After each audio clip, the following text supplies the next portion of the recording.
warahmatullahi ta'ala wabarakatuh. Alhamdulillahilladzi an'amana bi ni'matil Islam wal iman wa akramana fi syahri Ramadan. Asyhadu an la ilaha illallah wahdahu la syarika lah syahadatan tudakhiruna ila al-jinan. Wa asyhadu anna sayyidina Muhammadan abduhu wa rasuluh. Allahumma salli ala sayyidina Muhammad al-fatih lima ughliq wal khatim lima sabaq nasiril haqqi bil haqq wal hadi ila siratikal mustaqim wa ala alihi haqqa qadrihi wa miqdarihil azim. Wa radiyallahu an syekhina wa qudwatina bil maqum bil Abbas Ahmad Muhammad Tijani. Rabbi shrah li sadri wa yassir li amri wahlul 'uqdatam min lisani yafqahu qawli. Subhanaka la 'ilma lana illa ma 'allamtana innaka antal alimul hakim. Amma ba'd, fa ya ma'asyiral asatid rahimakumullah wa ya ayyuhal ikhwan an-nujaba, para asatid yang dimuliakan oleh Allah Subhanahu wa taala, para ikhwan yang berbahagia, yang mudah-mudahan senantiasa dan selalu dilindungi dan dibimbing oleh Allah Subhanahu wa taala. Allahumma amin ya rabbal alamin. Qala al-musannif rahimahullah taala wa qawluhu wa dzikr amun yashmulu at-tasbiha wat tahmida wat takbira wat tahlila wal istighfara was salatu ala nabi sallallahu alaihi wasallam wa tilawatul Quran, ya. Dan zikir dalam ayat yang telah disebutkan sebelumnya, ayat yang juga sebagai dasar dari ilmu tasawuf, yaitu Bismillahirrahmanirrahim. Qad aflaha man tazakka wa dzakara asma rabbih fa shalla bal tu'thiruna al-hayatad dunya wal akhiratu khairu wa abqa inna hadza la fi suhufil ula suhufi Ibrahim wa Musa. Qad aflah, telah beruntung orang yang mensucikan diri, membersihkan dirinya dari syirik dan perbuatan maksiat. Wa dzaka, dan dia menyebut, menyebut nama Tuhannya, di situ berzikir, kemudian dia melakukan salat. Nah, di situ qad aflah, Allah menyebutkan telah beruntung. Siapa yang beruntung? Ini orang yang mensucikan diri. Yang mensucikan diri ini dengan bertasawuf. Nah, bertasawuf caranya adalah berzikir, memperbanyak menyebut nama Allah. Zikir di situ mencakup semuanya, mencakup tasbih, tahmid, takbir, tahlil, hailalah, dan juga istighfar. Bersalawat kepada Nabi, membaca Quran, mencakup semua jenis zikir. Summa dzakara minal ibadah a'zamaha liyandarija fiha ghairuha. Kemudian Allah, setelah Allah menunjukkan caranya, cara menyucikan diri itu dengan berzikir, kemudian Allah menyebutkan dari ibadah yang paling agung, di mana semua ibadah selain itu masuk ke dalamnya, yaitu salat. Wa dzakara asma rabbih fa shalla. Kemudian dia melaksanakan sholat. Itu ibadah yang paling agung, di mana semua ibadah masuk ke dalam ibadah tersebut. Wa hadhihi at-tariqah bi ainiha kama ya'ti tafsiruha. Inilah yang disebut dengan tariqah itu sendiri. Tariqah itu sendiri adalah menyucikan diri, menyucikan hati dengan memperbanyak berzikir, menjaga sholat.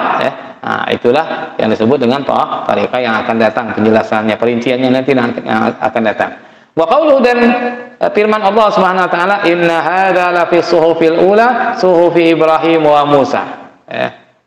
Ayat ini, inna hadza la fi suhufil ula suhufi Ibrahim wa Musa, dalla ala anna tasawufa laisa bid'an bal madhkurun sya'nahu fi suhufil ula minha suhufi Ibrahim wa Musa alaihi wasallam. Ayat ini, dua ayat ini menunjukkan bahwasanya ilmu tasawuf itu bukan perkara bid'ah, bukan perkara baru yang dibuat oleh orang-orang sekarang, tetapi mazkur, sudah disebutkan keadaan sya'nat tasawuf, keadaan ilmu tasawuf itu sudah disebutkan pada suhuf-suhuf yang lalu ini, sebelum datangnya Rasulullah SAW, sebelum adanya umat Nabi Muhammad SAW, itu sudah ada pada suhuf-suhuf yang lalu, diantaranya suhufnya Nabi Musa dan suhufnya Sayyidina Ibrahim. Karena sebelum Allah menurunkan 4 kitabnya, Zabur, Taurat, Injil, dan Al-Quran, Allah terlebih dahulu menurunkan suhuf. Ya. Nah, menurunkan suhuf, ada 100 suhuf yang diturunkan oleh Allah Subhanahu Wa Taala, diantaranya kepada Sayyidina Ibrahim dan kepada Sayyidina Musa. Sayyidina Musa sebelum beliau menerima Taurat, terlebih dahulu diberi suhuf oleh Allah. Suhuf itu lembaran-lembaran yang berisikan ajaran risalah Allah Subhanahu Wa Taala. Dan masalah tasawuf ini sudah disebutkan dalam suhufnya Sayyidina Musa dan dalam suhufnya Sayyidina Ibrahim, sudah disebutkan tentang ilmu tasawuf. Ini yang dimaksud inna hadza lafi suhuf. Artinya ini membersihkan jiwa dengan cara berzikir, dengan cara sholat, itu sudah ada ajarannya dalam suhufnya Nabi Musa dan suhufnya Nabi Ibrahim. Ini maksud daripada ayat ini, inna hadza lafi suhufil ula, suhuf Ibrahim wa Musa. Wa qala ta'ala, dalam ayat lain Allah berfirman juga, ini masih seputar dalil-dalil tasawuf, ya ayyuhalladzina amanu la tattabi'u khutuwati syaitan wa man yattabi' khutuwati syaitan fa innahu ya'muru bil fahsya wal munkar. Wahai orang-orang beriman, janganlah kalian mengikuti langkah-langkah setan. Karena waman, barang siapa mengikuti langkah-langkah setan, maka sesungguhnya setan hanya memerintahkan pada perbuatan keji dan perbuatan mungkar. Makanya jangan diikuti langkah setan. Ini peringatan Allah untuk kita semua, supaya jangan mengikuti langkah-langkah setan. Walaula fadlullahi 'alaikum wa rahmatuhu ma zaka minkum min ahadin abadan walakinnallaha yuzakki man yasha wallahu sami'un alim. Kemudian Allah menegaskan, seandainya tidak karena keutamaan fadl dari Allah atas kalian, dan seandainya tidak karena rahmat Allah, niscaya tidak seorang pun dari kalian yang bisa bersih, yang bisa bersih suci hatinya. Jadi orang hamba bisa bersih hatinya, bisa suci, itu karena fadl dan rahmatnya Allah. Jadi seandainya tidak karena fadl, keutamaan dan rahmat Allah, niscaya tidak ada seorang pun yang bisa mensucikan hatinya, bisa bersih hatinya. Kita hanya berusaha. Selanjutnya yang membersihkan adalah Allah. Tetapi harus usaha. Walakin Allah yuzakki man yasha, akan tetapi Allah yang akan mensucikan, membersihkan jiwa orang yang ia kehendaki. Wallahu sami'un alim, dan Allah Maha mendengar dan Maha mengetahui. Ini ayat juga dalil tentang ilmu tasawuf, yaitu mensucikan jiwa. Bahwasanya Allah akan mensucikan jiwa ketika seseorang itu berusaha untuk mensucikan jiwanya sendiri, dan tidak akan bersih kecuali dengan keutamaan dan rahmat dari Allah Subhanahu wa taala. Khutuwati syaitan, yang dimaksud dengan khutuwati syaitan di sini, khutuwati syaitan ay turuquhu wa subuluhu. Panaha anitibaiha wa amara bittibai sabili man anaba ilaihi. Yang dimaksud dengan langkah setan adalah jalannya setan, jalan setan dan turuquhu wa subul, jalan-jalannya setan. Itu yang Allah perintahkan kita, Allah larang kita untuk mengikutinya, dan Allah memerintahkan kita mengikuti jalan orang yang kembali kepada Allah Subhanahu wa taala. Dalam firman-Nya dalam surat Luqman ayat 15, Allah berfirman, wattabi sabila man anaba ilayya thumma ilayya marji'ukum fa unabbi'ukum bima kuntum ta'malun. Nah, ini perintah Allah untuk kita mengikuti jalan orang yang kembali kepada Allah. Ikutilah, kata Allah, wattabi, ikutilah jalan orang yang telah kembali kepada Allah SWT, orang yang telah sampai kepada Allah, orang yang menghabiskan waktunya hanya untuk Allah SWT. Kemudian hanya kepadaku tempat kembali kalian. Allah mengingatkan kita bahwasanya kita akan kembali kepada Allah. Hanya kepadaku tempat kembali kalian, dan aku akan memberitahukan kepada kalian apa yang telah kalian perbuat ketika di dunia. Nanti ketika kita telah kembali kepada Allah Subhanahu wa taala, Allah akan beritahu kalian, ini fulan bin fulan yang kau lakukan ketika di dunia, mulai dari baliau sampai engkau mati, ini perbuatanmu semuanya. Diberitahu oleh Allah Subhanahu wa taala, itu pada yaumul hisab, hari ketika kita berada dalam perhitungan. Mudah-mudahan kita semua dibebaskan dari yaumul hisab. masuk surga tanpa hisab insya Allah.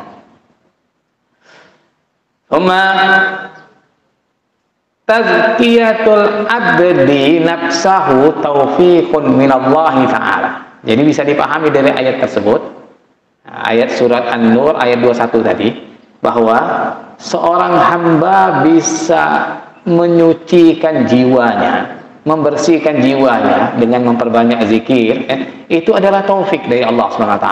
Taufik. Kalau tidak karena taufik, kita tidak akan bisa berzikir bareng, baca wazifah bareng, tidak akan bisa kan? Itu semuanya taufik dari Allah. Apalagi ada yang dari jauh-jauh ke sini untuk berzikir. Itu kan kalau tidak karena taufik dari Allah, tidak akan mungkin bisa.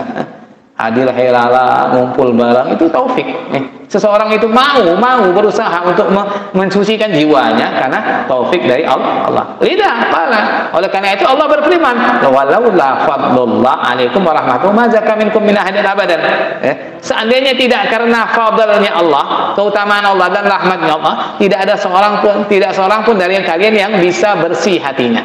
Ini menunjukkan seseorang bisa mensucikan jiwa karena taufik Allah. Walakin Allah yuzakki may yasha, akan tetapi Allah akan menyucikan jiwa hamba yang Ia kehendaki. Dengan taufik Allah, hamba itu mau berzikir, hamba itu mau istiqomah mengingatnya sampai hatinya dibersihkan oleh Allah Subhanahu wa ta'ala. Itu adalah taufik dari Allah Subhanahu wa ta'ala. Wa jumlatul qaul, kesimpulannya dari makna yang sudah disebutkan tadi dan sebelumnya, kesimpulannya anna tasawwufa tazkiyatun nafsi min kulli ma yahjibul abda 'anir rabbi subhanahu wa ta'ala.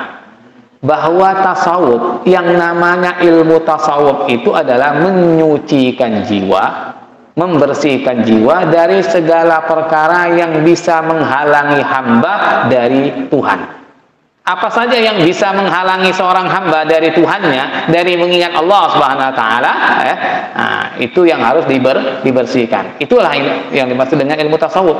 Ilmu mensucikan jiwa dari segala perkara yang bisa menghalangi hamba dari mengingat Allah Subhanahu wa ta'ala. Min malin, dari harta, au ahlin, ataupun keluarga, au jahin, ataupun pangkat, au milkin, ataupun barang yang dimiliki, kepemilikan, wa ghairi dzalik, dan lain-lain.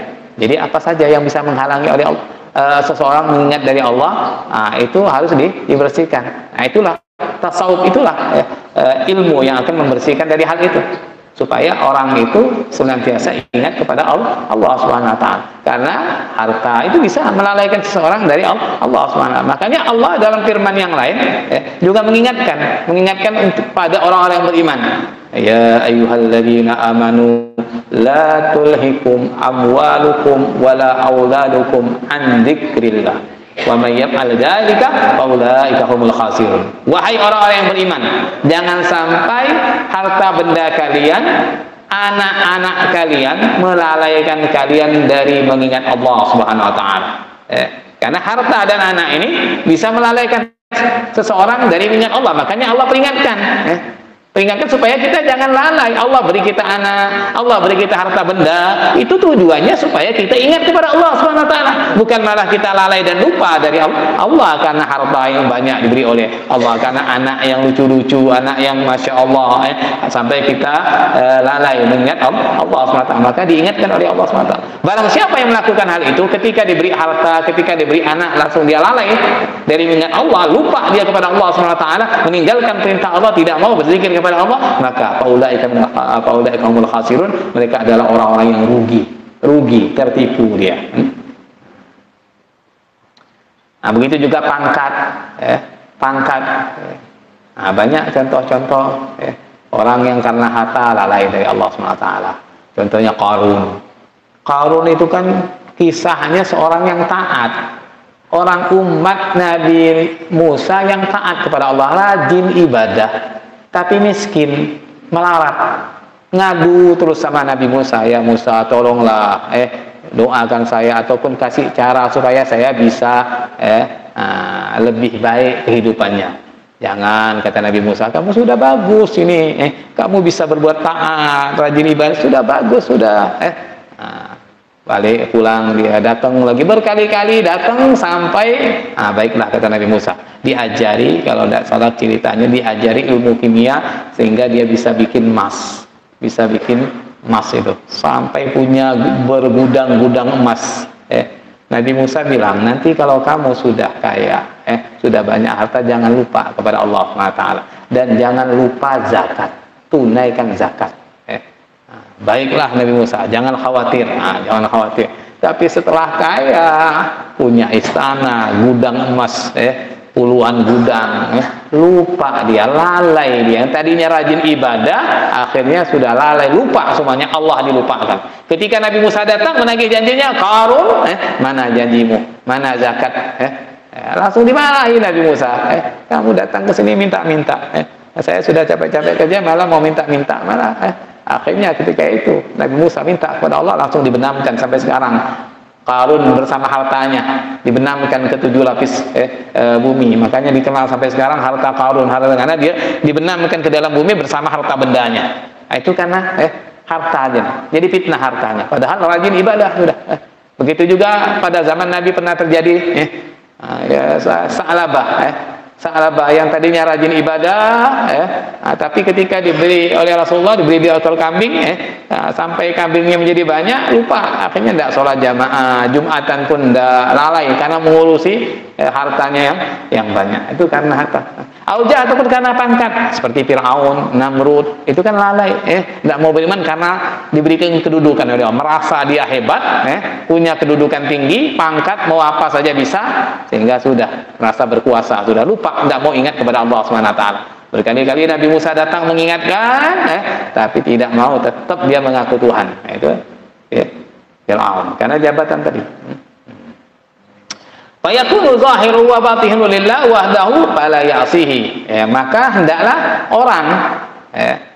orang yang membersihkan jiwa, seorang sufi tadi, dia zahirnya, batinnya hanya untuk Allah, milik Allah SWT. Zahirnya melaksanakan perintah Allah SWT, dan melaksanakan sunnah-sunnah Rasulullah, batinnya selalu ingat kepada Allah SWT. Tidak ada rasa iri, tidak ada rasa dengki, semuanya ingatnya kepada Allah. Orang kalau sudah batinnya dipenuhi dengan Allah, tidak ada rasa iri kepada orang lain, tidak ada hasud, tidak ada sombong, tidak ada riya, ikhlas, karena dalam hatinya ada Allah. Inilah yang kita usahakan. Itu yang disebut dengan maqam ihsan itu. Jadi sehingga dia itu apapun keadaannya, dia senantiasa syukur. Senantiasa syukur ini. Orang yang arif billah, orang yang mengenal Allah SWT itu tidak kenal yang namanya musibah, tidak kenal yang namanya maksiat. Jadi keadaan dia itu hanya 2 saja, taat syukur, taat syukur. Mau ditimpa musibah, datang penyakit, alhamdulillah, rumah terbakar, alhamdulillah, Allah ngambil, akan punya Allah. Uang hilang, alhamdulillah, punya Allah. Itu alhamdulillah terus, syukur terus. Itu untuk sampai seperti itu sulit. Itu orang seperti kita ini masih senang dunia. Uang hilang aja sudah ribut, motor hilang sudah bengong sudah. Karena memang masih ada hubud dunia dalam hati kita. Ini yang berusaha kita sedikit demi sedikit, dengan zikir. Tidak ada yang mustahil kalau Allah menghendaki. Itu adalah fadl dan rahmat dari Allah. Tapi harus kita usahakan dulu. Itu yang difirmankan oleh Allah SWT. Man jahadu fina lanahdiyannahum subulana. Sebelumnya sudah kita bahas. Barang siapa yang berjuang, bersungguh-sungguh di jalan kami, akan kami tunjukkan jalan-jalan kami.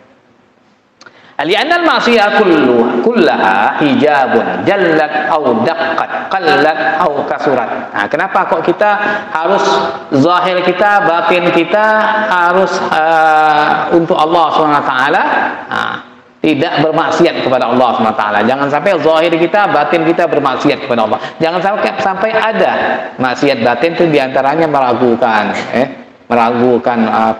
rezeki Allah SWT, itu maksiat batin, bahaya itu. Ataupun merasa iri kepada orang, itu kan juga maksiat batin itu. Tidak terima pemberian Allah yang diberikan kepada temannya, saudaranya, itu kan maksiat batin itu. Li'anna maksiat, karena maksiat, semua maksiat itu adalah hijab. Itu yang menghalangi hamba antara hamba dengan Allah, itu adalah maksiat itu. Jallat au qallat, baik maksiatnya itu besar ataupun kecil. Qallat au qallat, sedikit ataupun banyak. Jadi tidak peduli besar, kecil, sedikit, banyak. Terkadang justru maksiat yang kecil, sedikit, itu juga kalau diremehkan itu juga yang bisa membuat celakanya hamba. Terkadang yang membuat orang semakin jauh dari Allah itu bukan karena besar kecilnya maksiat, tetapi karena meremehkan maksiat yang kecil. Kecil, Allah Maha Pengampun. Nah, itu yang terkadang Allah mustahil, tidak merasa bersalah, tidak merasa berdosa ketika melakukannya, menganggap remeh, menganggap sepele. Wasaliku, seorang salik itu, idza sara'ahul hijab faratakaba ma tusammihil amma makruhan badara ila taubah wal istighfar. Seorang salik ketika dia dijatuhkan oleh hijab, jatuh hijab kepadanya sehingga dia melakukan apa yang disebut oleh orang awam perkara makruh, itu perkara makruh, ia bersegera untuk bertobat dan beristighfar kepada Allah Subhanahu wa taala. Jadi yang namanya salik itu jangankan perkara haram, perkara makruh saja dijauhi. Perkara makruh saja sudah dijauhi. Makanya ketika dia melakukan perkara yang makruh, dia langsung segera bertobat dan beristighfar kepada Allah Subhanahu wa taala. Wa min sanna ittakhadha sufiyya al-istighfar zillan la yufariqunahu. Oleh karena itulah dari sanalah para kaum sufi itu menjadikan istighfar ini sebagai naungan yang mereka tidak meninggalkannya. Lihat aja di dalam semua tarekat pasti ada istighfar. Karena yang namanya salik ini tidak lepas dari melakukan kadang-kadang ya tidak sengaja ataupun tidak sengaja melakukan perkara makruh, melakukan perkara haram. Nah, ketika dia continue beristighfar, insya Allah akan diampunkan oleh Allah selama dia tidak merasa selama dia merasa bersalah ketika melakukan kesalahan tersebut. Jadi istighfar itu merupakan sebuah zillan, jadi naungan yang tidak dilepaskan.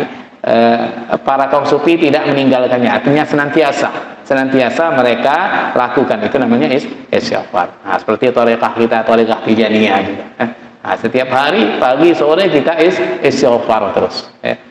Istighfar pagi itu akan menghapus dosa-dosa yang kita lakukan di malam hari sejak sore hari sampai pagi. Istighfar sore itu akan menghapus dosa yang kita lakukan di pagi hari sampai sore. Dengan istighfar pagi sore ditambah lagi ketika wazifah, insya Allah segala kita akan dihijab oleh Allah SWT dari perbuatan dosa.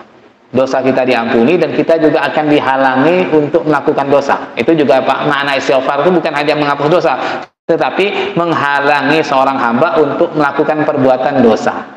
Itu diantara faedah istighfar. Wasufi yaral makruha haraman kama yaral manduba wajiban. Seorang sufi itu melihat perkara makruh itu sebagai haram bagi seorang sufi. Karena memang hati-hatinya saking mujahadanya melihat perkara makruh itu dianggap haram.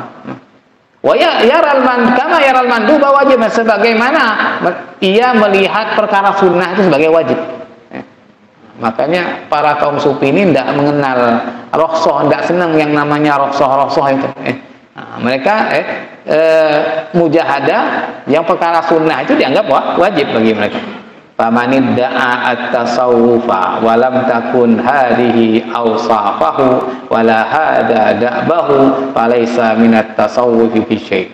Barang siapa mengaku-ngaku sufi, mengaku-ngaku ahli tasawuf, tetapi keadaannya tidak seperti yang disebutkan tadi, bukan ini keadaannya, dan kebiasaannya tidak seperti ini.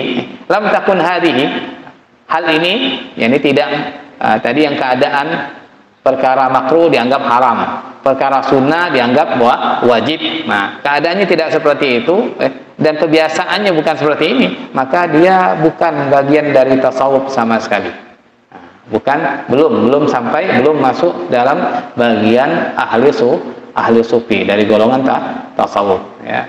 Karena orang-orang sufi itu, orang-orang ahli tasawuf itu menjaga, berhati-hati dan menjaga ibadah. Tidak mau melakukan barang haram, jangankan haram, makruh saja mereka hindari. Yang namanya makruh kan hal yang dibenci, yang tidak disukai oleh Allah dan Rasulnya, apalagi perkara haram.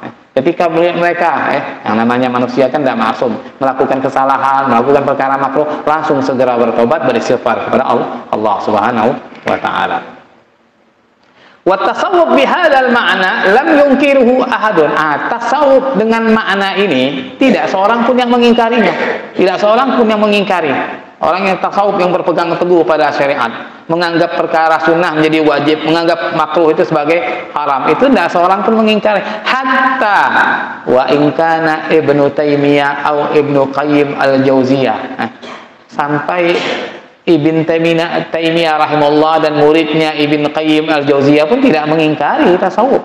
Kama yaz'amul jahala al-khawna, sebagaimana yang dikira oleh para orang-orang bodoh yang berkhianat. Orang-orang bodoh yang berkhianat, maksudnya yang mengatasnamakan dirinya pengikut Ibn Taimiyah tapi mengingkari kaum sufi, mengingkari tasawuf. Yang mengatasnamakan dirinya pengikut dari Ibn Qayyim al-Jauziyah tapi ingkar sama tasawuf, tidak senang sama kaum sufi, membid'ahkan dan sebagainya. Padahal gurunya menghormati kaum sufi, gurunya tidak mengingkari namanya tasawuf. Wa kullun minan kitabil ubudiyah lil awal wa kitab madarijis sadiqin wa tariqil hijratin lisani. Masing-masing dari kitab al-ubudiyah karya Imam Ibn Taimiyah punya kitab namanya al-ubudiyah, dan juga kitab madarijis sadiqin wa tariqil hijratin, kitab karya Ibn Qayyim al-Jauziyah, murid daripada Imam Ibn Taimiyah. Masing-masing dari kitab itu syahidun ala ma qulna, menyaksikan atas apa yang kami katakan, bahwasanya mereka dua tokoh ini mengakui akan ilmu tasawuf itu, dan mereka tidak mengingkari. Bal qala Ibnu Qayyim al-Jauziyah fin Nuniyah, bahkan Ibnu Qayyim al-Jauziyah berkata dalam syair Nunnya, fin Nuniyah, al-arifuna bi rabbihim wa nabiyihim wa maratibil a'mali fi rujhani, mengakui orang-orang yang arif, orang-orang yang mengenal Tuhan mereka dan nabi mereka. Orang mengenal Tuhan dengan melaksanakan perintah, menjauhi maksiat, dan mengenal nabi mereka dengan menghidupkan sunnah-sunnah, melakukan sunnah. Wa maratibil amal, orang-orang yang mengenal martabat amal, fi rujhani, berada dalam keunggulan. Rujhan, unggul, martabat yang tinggi, artinya diakui oleh Ibn Qayyim al-Jauziyah. Sufiyatun sunniyatun nabawiyatun, mereka adalah kaum sufi yang mengikuti sunnah dan mengikuti nabi. Mereka itu adalah kaum sufi yang berjalan di jalannya nabi. Laisu uli syadhin wala hadiyan, mereka bukanlah orang-orang yang ngelindur dan ngawur. Mereka kaum sufi, omongan mereka itu bukanlah orang-orang yang ngawur, orang-orang hadayan yang ngelindur. Karena memang ada beberapa ucapan kaum sufi yang tidak dipahami oleh orang awam sehingga dikatakan sesat dan sebagainya, karena memang mereka ilmunya belum sampai ke situ. Tapi ucapan mereka itu bukan ngelindur, bukan sembarangan. Ucapan mereka itu karena muncul dari mahabbah yang tinggi kepada Allah Subhanahu wa taala. Imam Ibn Taimiyah, Ibnu Qayyim al-Jauziyah memahami hal itu. Mereka bukan orang-orang yang uli syatah wa uli hadiyan, orang-orang yang ngawur dan orang-orang yang ngelindur, tapi mereka adalah kaum sufi yang berada pada martabat yang tinggi. Itu makna dari tasawuf, makna dari tasawuf. Bahkan Imam Nawawi rahimahullah taala dalam satu makalahnya, ini saya kutip makalah beliau, mengatakan tentang tasawuf, usulu tariqit tasawufi khamsatun, dasar pokok-pokok tarekah tasawuf itu ada 5. Pokok-pokok atau dasar-dasar tarekah tasawuf itu ada 5, kata beliau. Pertama, artinya kelima pokok ini Seseorang itu bisa dianggap sebagai mutasawwif, sufi, kalau ada padanya kelima dasar pokok. Pertama, taqwallah fis-sirri wal alaniyah. Bertakwa kepada Allah baik ketika sendiri ataupun ketika di tempat ramai. Taqwallah, takut kepada Allah Subhanahu wa taala. Senantiasa ingat kepada Allah Subhanahu wa taala, melaksanakan perintah Allah, menjauhi larangan Allah Subhanahu wa taala. Yang kedua, ittiba'us sunnah fil aqwali wal af'al. Mengikuti sunnah Nabi dalam ucapan ataupun perbuatan Nabi. Berusaha untuk mengikuti sunnah Nabi, mengikuti ucapan Nabi, mengikuti perbuatan Nabi, mencontoh jejak kehidupan Nabi. Yang ketiga, pokok ajaran tasawuf adalah al-i'rad 'anil khalqi bil iqbal wal idbar, berpaling dari makhluk. Baik ketika makhluk menghadap kepadanya ataupun makhluk itu menjauhinya, dia tidak peduli. Dia hanya berpegang teguh pada Allah Subhanahu wa taala. Ini namanya berpaling dari makhluk bil idbar wal iqbal. Bil iqbal wal idbar. Kadang-kadang ada orang yang lagi disenangi orang, dipuji, banyak pengikutnya, tidak sampai lupa dia kepada Allah Subhanahu wa taala. Dia yakin bahwasanya banyaknya orang yang cinta kepadanya, banyaknya orang yang hadir di majelis itu adalah anugerah dari Allah, nikmat dari Allah, bukan karena dirinya, bukan karena ilmunya. Jadi tidak lepas dari Allah. Begitu juga ketika orang sudah pada membencinya, orang mencacinya, orang menjauhinya, orang bahkan orang menzaliminya, tidak sampai dia berpaling dari Allah Subhanahu wa taala. Tetap itu dia yakini bahwasanya ketika orang berbenci kepadanya, menjauhinya, itu adalah ujian Allah darinya. Ini yang maksud dengan i'rad. Dia tetap tidak mengharap ketika orang menjauh darinya, dia tidak berharap kepada makhluk supaya dekat kepadanya. Tidak pernah. Ketika orang datang senang kepadanya, juga tidak merasa. Dia tidak kepengen orang itu terus memujinya, karena memang dia yakin bahwasanya semua itu adalah Allah, karena Allah. Itu tasawuf. Yang keempat, pokok ajaran tasawuf dasarnya al-ridho anillah fil qalil wal katsir. Ridho kepada Allah baik dalam pemberian yang sedikit dan pemberian yang banyak.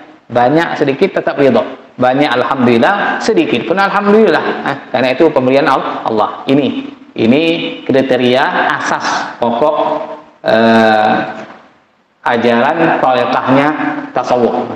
Yang kelima, ar-ruju ilallah fis-sarra wad-dara, senantiasa kembali kepada Allah ketika senang dan ketika susah, senantiasa kembali kepada Allah. Inilah pokok ajaran tariqah kaum sufi, kata Imam Nawawi, usul tariqat tasawuf. Jadi dasar jalannya tasawuf 5 tadi, bertakwa kepada Allah, kemudian mengikuti sunnah Nabi, kemudian berpaling dari makhluk, baik ketika makhluk itu menghadap kepadanya ataupun berpaling meninggalkannya, kemudian ridho kepada Allah SWT dalam pemberian Allah sedikit ataupun banyak, dan kembali kepada Allah ketika senang maupun ketika susah.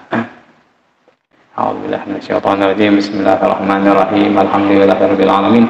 Allahumma shalli ala sayyidina Muhammadin al-fatih lima ughliqa wal khatim lima sabaq, la siratal haqq wal hadi ila siratal mustaqim wa ala alihi wa sahbihi al-muqdaril azim. Allamanallahu wa iyyakum ilmat tuqa wal adab. Allamanallahu wa iyyakum ilmat tuqa wal adab. Allamanallahu wa iyyakum ilmat tuqa wal adab. Subhanakallahumma wa bihamdika asyhadu an la ilaha illa anta astaghfiruka wa atubu ilaik. Subhana rabbika rabbil izzati amma yasifun wa salamun alal mursalin walhamdulillahi rabbil alamin. Wabillahi taufiq wal hidayah. Wassalamualaikum warahmatullahi taala wabarakatuh.